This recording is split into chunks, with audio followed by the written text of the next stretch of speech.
Welcome to the Time Capsule Show, where we explore the meaning of life in the 21st century through the eyes of people just like you and me. I'm Joerenz. And I'm Joenrhuz. And today we have Broadway actor and proud father, Adam Jacobs. Welcome, Adam. Welcome. Hi, guys. Thanks for having me. Of course. We're so happy to have you today. So, can you tell us a little more about your, well, really a lot of people know about your career on Broadway and what inspired you to go into musical theater? Sure. So, as people watching will probably know, I'm a Broadway performer. I played Simba in The Lion King. I love your T-shirt, by the way. I wore it for a reason today. Thank you. I originated the role of Aladdin on Broadway. You can see my lamp back here. And my first show on Broadway was Marius in Les Miserables. So I've done a few shows. I grew up in the San Francisco Bay Area. And I studied piano, voice, and went to the San Francisco Conservatory of Music and studied there. And pretty much my performing arts career, my theater career started in high school, I would say. That's where I did all the shows and all the musicals and decided, this is something I want to pursue. And that's kind of me in a nutshell and where I started. What was like the first thing you ever auditioned for in your whole life? Like first school times. Let's see. The first show I ever did was Oliver in Oliver Twist, and it was in 7th grade, and I auditioned for the lead, and I got it. So I was very excited about that. And then in 8th grade, I played Curly in Oklahoma. So those were the two first shows that I ever really did. If you're pursuing a different path, let's say it wasn't in musical theater, not at all, what would you be doing in your life? Well, growing up, I loved the Indiana Jones movies. So I probably would have been like a treasure hunter / archaeologist, because I just love history and treasure. And, I was like a little Indiana Jones as a kid, looking around, digging up stuff and trying to find ancient artifacts. And so, that's probably something in the sciences, probably. Cool. I mean, speaking of Indiana Jones, would you ever want to play him in a movie? Heck yeah, sure. If anybody's out there who needs to cast an Indiana Jones, sign me up. So on Broadway, you've played Aladdin, you've played Simba, you've played Marius. So you've played all these fantastic roles that other people would dream to play. Is there still a dream role that you want to play? There's a couple roles out there. I actually played Billy Bigelow in Carousel in high school, and I would actually love to revisit that role again because it's such a meaty role. I love the role of Fabrizio Nacarelli in Light in the Piazza. That's a role that I want to play. And I also, I want to branch out into TV and film and kind of stretch my actor muscles and see what I can do there. And actually have a couple things coming out. I did my first feature film, which should be coming out later in May. And it's called Last Call in the Doghouse. And I play this rabbi who's adopted by a biblical family, and they save souls basically in a New York City bar. So I'm excited for that, and just trying new things all the time and stretching and learning and growing, and that's what I want to do. What are the differences when it comes to film acting and being in musical theater? I mean, obviously one is on stage, one is through the camera, but from an actor's point of view, what are the differences that you see? It's so different. It's completely different mediums. So, you don't have a live audience there, and so you don't necessarily have that feedback on your performance when you're in the moment, right? And then of course the actual acting and storytelling is so much more intimate with a camera right there, and the camera picks up everything, and so you have to sort of more internalize how you're feeling, and the camera will pick up on it, and so you don't have to do as much. You don't have to play to the back row, and it's a completely different feeling. And honestly, I love stage and theater so much that it will always be where my heart is. But I still want to, see what it's like to tell a story in that way, and see what happens. So you've had like a pretty amazing career so far. What would you say people don't know about the journey that you've taken to get to where you are today? I think a lot of it, people, I don't know if people know, I'm half Filipino. And so, having sort of a mixed background, mixed race, I've, I've always found that now in my career, kind of later, it's sort of helped me play a lot of different kinds of roles. I've played everything from, Native American to Spanish to, Latino to, um, a lion.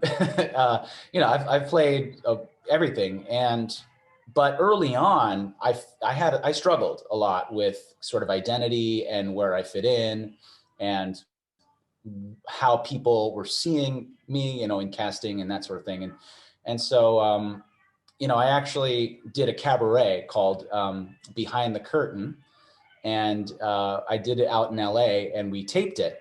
And in that cabaret, I was talking a lot about, those kind of difficulties, and not sure, how am I going to make it, right? And how are people going to see me, and the whole struggling with identity. And that project is actually coming out today on iTunes. So I want people to check that out if they're watching. April 20th on iTunes. And so it's really an introspective, personal view of like, how do you deal with this? And of course, I'm singing Broadway songs and pop and other, types of music as well. But that was something that people don't really know about me. I mean, they kind of maybe inferred it, but so that's something I like to talk about. And today, especially, it's such turbulent times, and people are dealing with identity every day, and all of the anti-Asian hate crimes that are happening. It's just horrible. It's despicable, but it's a conversation that has to happen, right? And we're seeing it with Black Lives Matter, and now we're seeing it with the Asian community, and I think it's great. I mean, as horrible as it is to have to, the means to get here has been awful, but now the conversation is happening, so I'm very happy about that. Definitely. And when you say that you experienced struggles with your identity growing up, was it ever something that you found that you had to hide from other people? Because I remember, we're Filipino, and I remember in second grade, I told this girl that I'm from the Philippines, and she told me that doesn't even exist. It's not a real country. And ever since then, when I was younger, I was always ashamed, like, oh my God, am I from this made up place? But that's funny. For a while, I definitely hid that from other people. But did you in your journey? I mean, there was a time where I didn't want to be Asian. I just wanted to be, like everybody else. And I feel like that's kind of a normal thing as a kid. You want to fit in, you want to be, like everyone, and not feel like you're sticking out in any way. But as you get older, you realize what you perceived as a weakness is it really your strength, right? You find that what makes you different, what makes you unique and special is what you can bring to the party, what you can bring to the world and show. And that's a beautiful thing. So you don't want to shy away from it. But yeah, early on, of course, you're like, why am I from a place that doesn't even exist? That's La La Land. La La Land, yeah. So being a person of mixed race and also being a person of color, was this ever something that affected your journey as in musical theater? Like, did it affect you in auditions, or did it make it difficult? Yeah, it did. In the beginning, people didn't know, casting didn't know where to put me. They're like, you're kind of Asian, but not really, kind of Latino looking, but not, so like the roles, and that's just the way people categorize, right? The way the roles are written, the way people categorize in their brains, the way casting operates. They say they want a certain number of Black people, they want a certain number of Latino people, and it's just built that way.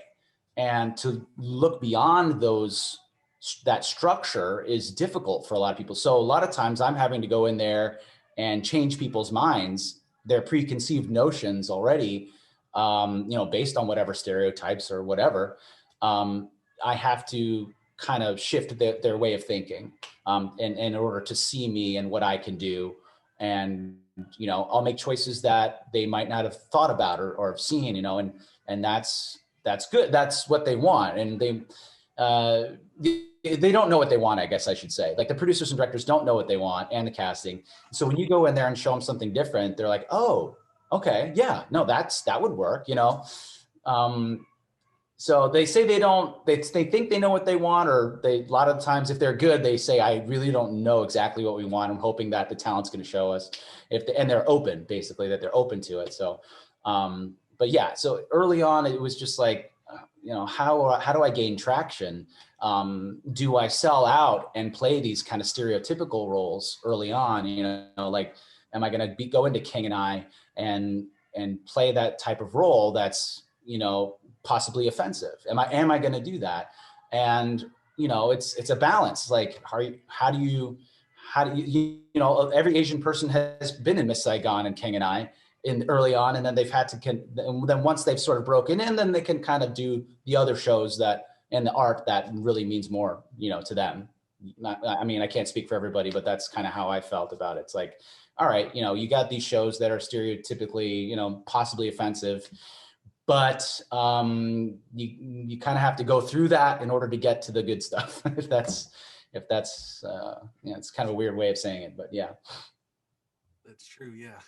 It's almost like paying your dues in a way. In a way it is. Yeah. Unfortunately, it's like running the gauntlet. All right, so now we're at the segment of the show we like to call Past, Present, and Future, where we're going to be exploring 3 different periods of your life. So how do you see yourself today, and how does that compare to the person you were 5 years ago? Well, 5 years ago, I was starring in Aladdin, and you know, it opened in 2014, and we had performed on the Tonys. I had I was in Jeopardy, and I was doing the video clues. You know, I was meeting all these celebrities backstage. It was a crazy time. It was amazing, and I wouldn't trade it for anything. Compared to today, I've moved from New York City. I'm living in Chicago. I have 7-year-old twin boys who were actually born the first day of rehearsal for Aladdin in New York City. So their lives have run parallel to that whole Aladdin experience. And now, you know, I have a minivan parked right here. I got a Costco membership, and I've accepted my role as a father and a family man. And I got a house and a yard and a lawnmower and a garage. And I'm like, okay, yeah, cool. You know, this is me now. And it's great. And I'm just enjoying it. I'm loving where I am now. And that doesn't mean that I'm not going to, you know, go back to New York and do that again, but I'm just kind of accepting my journey as it comes. And you know, I'm loving being with my family. So that's it. That's so great. Would you say that being a dad is the greatest role that you've ever played in your life? Yeah, for sure. I think I was made to be a dad. You know, I think I just love playing. I'm still a kid myself. So, you know, when they break out the Pokemon cards, I'm like, okay, let's break it down. Let's talk about, you know, let's talk about what, you know, even though they can't really add yet and really play the game and do the math, but like, I like to just kind of, you know, teach them through things that they like, you know, Roblox, Minecraft, Pokemon, you know, like I love games. So I've always been a gamer. So, you know, my dad and I played chess when I was a kid, and I still play chess online against the Russians every day. So, you know, so that's kind of how I've always been just a kid at heart. And, yeah, so that's, I love being a dad, and, yeah, we'll see how it continues. Once they're teenage boys, that might be a different question, a different thing. But right now it's a great age. They're just full of wonder and full of energy, and it's awesome. That's so great to hear. But I have a really, really important question now. Yes. Super serious. So you did mention Pokemon. So I want to know, do you play Pokemon Go? Yes, I played Pokemon Go. I think I'm level like 38. I didn't get to 40, but I played it for a long time, and I got a lot of I caught a lot of Pokemon. Yeah, I got in on the trend. Back when I was doing Aladdin, in between shows, I'd run over to Bryant Park and like go to the fountain and go to the gyms and fight in the gyms. Yeah, I was doing the whole thing. So funny. Yeah. You used to go to Bryant Park all the time for these crazy events with Pokemon Go. Like I didn't understand something. Community Day? Yeah. I didn't understand any of that, but I just followed him around. Yeah, and you see people like on their phones going crazy, like what's happening, right? It's really fun. I know. All right, so to round off this segment, how do you think things are going to be for you in the next 5 years? Well, hopefully, you know, I will have settled myself here in Chicago. It's still relatively new here for me, but I want to do more work here and meet the community, become a part of the community, and bring arts here. And they have already established, but you know, I want to do my own thing as well. So I see myself being, you know, more of a contributing person to this community. And then I also want to see myself, you know, doing more TV and film, more commercial, more voiceover, just kind of branching out and seeing what's available to me. I love doing concerts. I've done a ton of, you know, singing. I love singing with large symphony orchestras. I mean, who wouldn't, right? And I've done at Disney. Disney still keeps me employed occasionally. I did the Epcot Festival of the Arts last year, and you know, and they hire a bunch of Broadway people to come sing at Epcot, and I did that, and hopefully we'll continue to do that. So I'm just kind of taking it as it goes. I've always been sort of a laid back, go with the flow type of guy. I think that's just from my California roots. And, you know, I want to continue to be open and explore and see what life has to offer. How's life living in Chicago compared to New York and the West Coast? Yeah, well, compared to New York, it's a huge difference, right? I had a small apartment in Sunnyside, Queens, and I would take the 7 train in to work every day. But it was, you know, there's no green, there's no grass anywhere. In Sunnyside, there's a lack of parks, by the way. It's like there's no park. And now you look out my window right here, and I got a Japanese maple in my front yard. There's green everywhere. There's, you know, 200-year-old trees in my neighborhood, and I can walk to Lake Michigan. So, you know, it's a different, I just love being surrounded by nature. So that's a big difference. And, you know, being a homeowner is a lot different than living in a tiny apartment. My kids have room to run around. So there's a big difference there. And then, you know, the theater community here in Chicago is also different from the hustle and bustle, right? It's a kind of a tighter, smaller community here in Chicago, and I love it. And I've done a few shows with a lot of people here, and it's great. You know, they do great work. Compared to San Francisco, you know, I feel like I've been removed from there for so long that it's kind of hard to speak to the differences. And yet the general kind of go with the flow, laissez-faire feeling in San Francisco is still a part of me a little bit. And it's totally different from New York. You know, that's just kind of go, aggressive 24-hour delis. You know, it's like, it's great. And that energy, New York will always be there and will always shine because of that. And San Francisco will always have that beautiful, rugged, kind of bohemian feel. And I love that too. So yeah, I kind of pick up different things as I go. I'm like traveling gypsy, and that's what I do. I definitely agree with you. I mean, we're not too far from Sunnyside, but like here in New York, there's just no space to do anything. I mean, I always thought that it's probably not the best place to like raise kids if you want a yard and a tree and just have space to do things. Yes. So that's just really great in Chicago that you kind of get the best of both worlds with everything. Yeah, and you know, the theater here in Chicago is top notch. You got Steppenwolf, you got Good Speed, you know, you got all these great theater companies. So yeah, and that's not to say, like I said, I will still go to New York and do shows. I'm probably going to do a pre-Broadway workshop coming up in the fall, and you know, we'll see what happens. That's so great. So I know you mentioned that because you're from the West Coast, you're kind of, you know, laid back and cool, but what principles do you live your life by? Well, you know, my grandfather, he's from the Philippines, and he was a World War II veteran. He was a scout during World War II, which was a very dangerous thing. And then he worked administratively for the US government after the war. And during that time, he wrote a letter to the US to come here once a month for 17 years. And he petitioned there to come here. He was accepted, part of the Non-Quota Act. He came over and he worked hard every day of his life. And he worked for the post office when he came here, and he worked 50 years with the post office. So like, I think what I gained from him is sort of this perseverance and determination. And if you can stick with something the longest, a lot of the time it's the person who can stick it out the longest is the one who succeeds. And I feel like I've learned that from him and from my mom's side of the family, especially, that kind of hard work and what it takes. So yeah, I think those are the kind of qualities that define who I am, even though I don't come across as somebody who's like super aggressive and like hustling and doing all that all the time.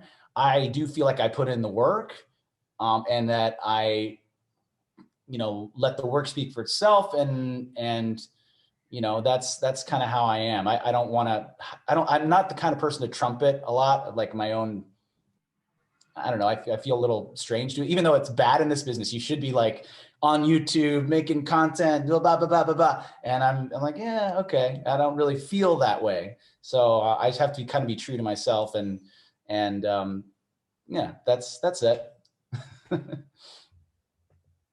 So in your life, what would you say you're grateful for?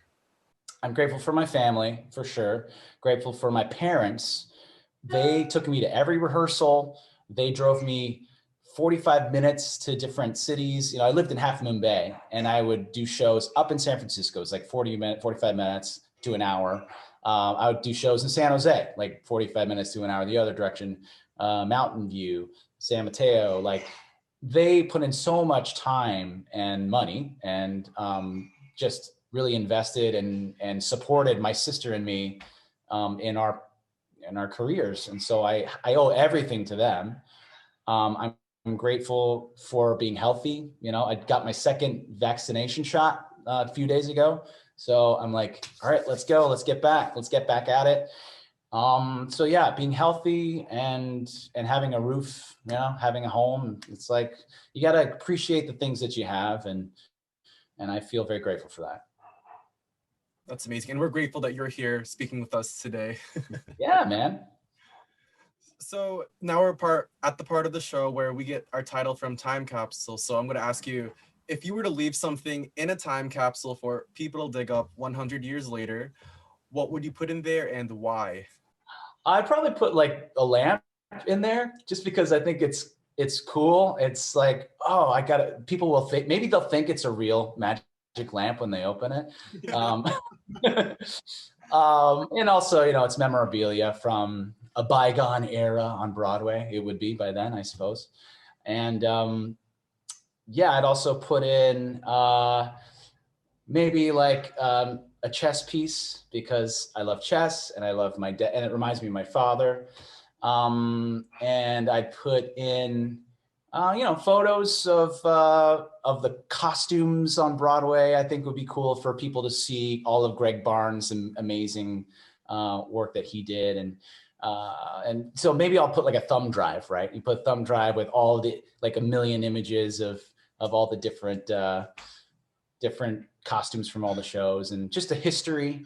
That's what a time capsule is for, right? You put the history of what's happening in that time. So I want to show off how vibrant theater is, and hopefully will continue to be 100 years from now and 1,000 years from now, and art will flourish, and it will be diverse and inclusive and beautiful. And so, that's where I'm hoping that the arts will take us. Definitely. And speaking of, music, the arts, and Aladdin, what was your favorite song to sing or perform in Aladdin? I loved Proud of Your Boy. Like, that made me sob and cry when I watched it in person. But how about you? What was your favorite song? Proud of Your Boy was my favorite as well, to sing and perform every night. It's just a beautifully written song. Alan Menken and Howard Ashman, they nailed it. And it's the character I Want song. It's that song that just really kind of opens up. People can see Aladdin's soul and what he wants, and I think that's a tribute to Alan Menken. And It's just so beautiful. And as I progress, I did that show for, I don't know, 5 years or so, or even more. It was 7 years in total from like opening workshop to when I closed in the tour in LA. And during that time, the way I thought about the song changed so much. I became a father. In the early out of town tryouts, I wasn't. So it's like, so many things shifted in my life, and that song means so much to me because it's been with me for so long, and it's been kind of this conduit of memory of things that have happened in my life. Would you say that you relate so much to the role of Aladdin? Like, do you see yourself in that role? For sure. I mean, I loved Aladdin growing up. I watched that movie so much and I idolized the character. So it was very surreal when I got to when I found out I was going to play that role. And there are so many things about that character that I love and I wanted to bring to the role. His kind of, saucy, sexy kind of bad boy, rebel attitude, which I loved, and makes everything look really easy, even though it's incredibly difficult when you're doing American Ninja Warrior on stage. So all that stuff was parts of Aladdin that I loved, right? And I wanted to bring that to the role, and I feel like I did. Okay, like it's funny that you say it's like American Ninja Warrior. I remember watching the show and it's so physical. There's so much jumping and dancing, and then you also have to sing and act throughout all of that. It's just Well, Proud of Your Boy happens like a minute and some like 30 seconds after one jump. So, one jump, you're dodging swords and trampolines and sliding down poles. And then you have to you have the short scene with Prince Abdullah where he kicks you to the curb. And then you're like, go right into Proud of Your Boy. And you're right by then, you're just like sweating, your heart's still pounding from the previous number. And you have to really consciously work hard to get that breath down into your diaphragm so you can sing. So I had to build up a lot of stamina in order to do that. But that's just a fun fact. Oh, wow. I mean, I always like to imagine that Broadway artists are it's like being an athlete. It's like a sport. It for sure is. How did you manage with your stamina? Do you have like a coach helping you with that? No, you just have to build it up. In rehearsals is when you figure out, you're like, oh, okay, this is what it's going to take. So it's like, I gotta, get sure I get my rest. I, eat right, all those things that an athlete would do. And you figure out how much you can give without burning out by the end of the week, right? So you have to, because you don't want to lose your voice. You don't want to pull a muscle. You have to stay loose, stay fit. So for sure, it's like being a marathon runner every week because you're doing 8 shows a week. That's the typical Broadway schedule. And I don't think people realize how much energy output that is. To do a high intensity show 8 times a week is very demanding. So it's a lot of, balancing act there. Was the first show of the week always different from like the 8th show of the week, or did you always try to treat everyone the same? I mean, it feels different for sure. And like on the weekends, there tends to be a lot of times a higher energy, depending on, if you're on the road or not, it's different audiences. I think, and depending on how you feel that day, it could be, if you're feeling slightly under, it could feel like a little bit harder to get things going. And you just have to give 100% of what you have and trust that, and trust the work. And trust your fellow castmates to know that they're going to do a great job and possibly pick up the slack if you're not if you're not able to give as much as you want. But, hopefully it won't, 99% of the time, the audiences don't necessarily see the difference unless you have somebody out there who's been to every single show. And there are those people. You have Disney fanatics who come to the show and they're like, now, why did you, I'm like, oh, please. But thank you for buying a ticket. It's like, it's just funny. Yeah. So I think your sister is also in musical theater. Did you two grow up together, sort of like working together to help each other with roles and auditions and all that kind of stuff? I don't think we really helped each other that much in the beginning. She started singing and dancing before I did, and kind of asked, would you want to join this song and dance troupe called Razzle Dazzle? And I was like, I don't know. And then I was like, well, the girls are kind of cute. So yeah. So I joined, and I started taking voice lessons. And so she takes credit for my career, and I let her do that. And yeah, she's always been very independent as it is. Now our relationship has become a lot closer as we've gotten older, and we'll be constantly bouncing off ideas with each other and supporting each other and yeah, helping each other in any way we can. Oh, that's amazing. All right, so I have a bit of a funny question. If you were to rub a lamp and a genie came out, what would your 3 wishes be? Oh. I do get this question quite a bit. And I always like to break it up into like, obviously 3. But like the first one, I tend to think of something like altruistic, like obviously world peace, world hunger, something like having complete transparency in our government, or diversity in the workplace, and, equal pay for, all that kind of thing. So I would wish for probably right now, equality and diversity in the arts and in every industry. And then secondly, I always like to pick something fun, like a superpower. And so this, maybe today, instead of invisibility, I'll pick telekinesis, because I can move things with my mind, and that sounds like fun. And then I guess the last one would be, I can't wait for this whole COVID pandemic thing to be over. I would wish for that to happen now, or even like, I'd go back in time and make it like it never happened. Like I would love for that to be my wish. Definitely. Oh yeah, for sure. Because COVID has especially hit Broadway so hard. Like I'm waiting for it to open back up already. Oh yeah, we were the first to close, and we'll be the last to open. It's just awful. Like, what are your predictions in like the Broadway industry in like the next 5 years? It's going to be tough. The first year or two, people aren't going to be coming to New York yet, especially in New York, where specifically tourism, it's going to slowly come back. And if you have all these shows open and nobody's coming to the shows, it's not going to be good. So you have the shows that have the deep pockets, like the Disney theatrical shows, and then Hamilton and Wicked, they'll open first, and people will come in, and hopefully within 4 or 5 years, I'm thinking like, it's going to take a while before we can before you can feel like any sense of normalcy in terms of what it used to be. So it's going to take time, and we just have to have patience.